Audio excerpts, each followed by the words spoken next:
Hello, I'm Bryan from Orthopedic Surgery. I'm here today to discuss the nuances of a knee immobilizer.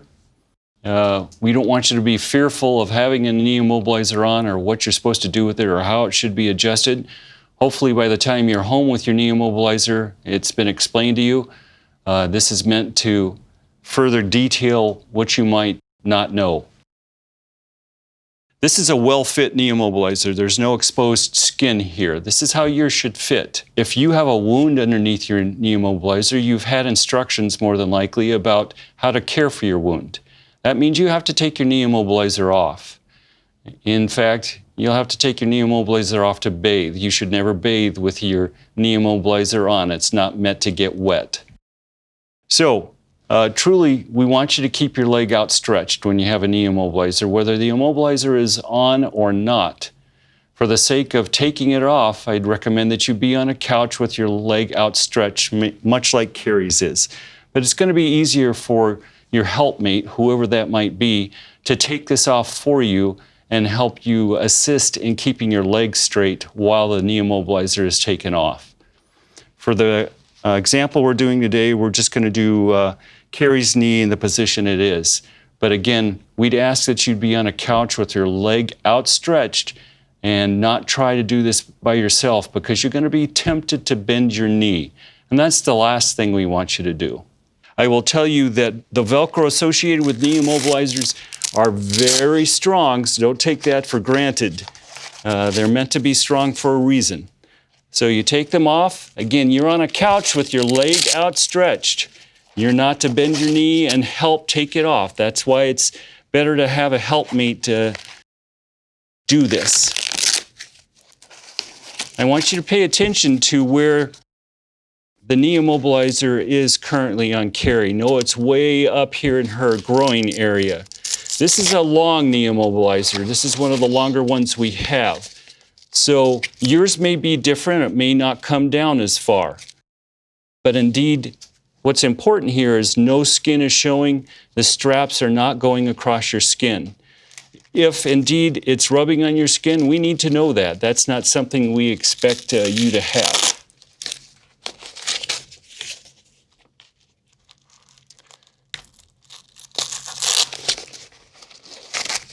So, Carrie's keeping your leg outstretched. The immobilizer's off. The immobilizer should just be dropped to the couch, pretending as if you were on a couch. And honestly, your leg should never go in a bent knee position. So should you need to move the immobilizer or whatever, your helpmate should keep your leg straight. This is a time where you can do your wound evaluations or whatever's been asked of you to do in the interim until we see you back in the office. So do your wound care, do your hygiene, but at no time are you allowed to bend your knee once you've been put in a knee immobilizer. The time out of the knee immobilizer should be very limited in amount and only be taken off if absolutely necessary. It goes on the same way. Again, the details of putting on a knee immobilizer are fairly straightforward. You shouldn't have to have any adjustments whatsoever. It should already be fit for you. Carrie's helpful by holding that up in her groin like that. You see this split over the knee is purposeful.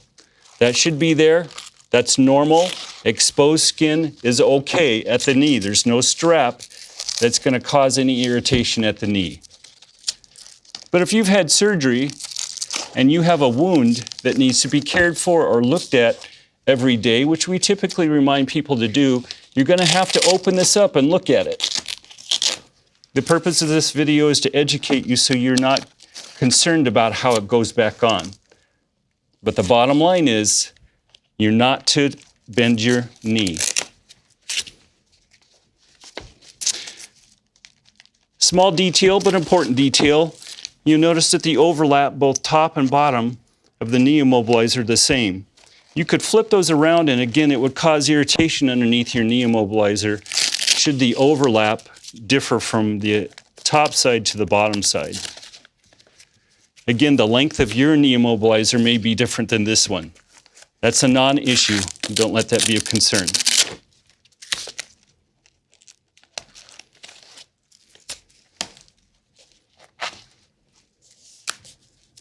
For those of you that have a standard universal knee immobilizer, it will look similar to this. It may not have quite as many straps.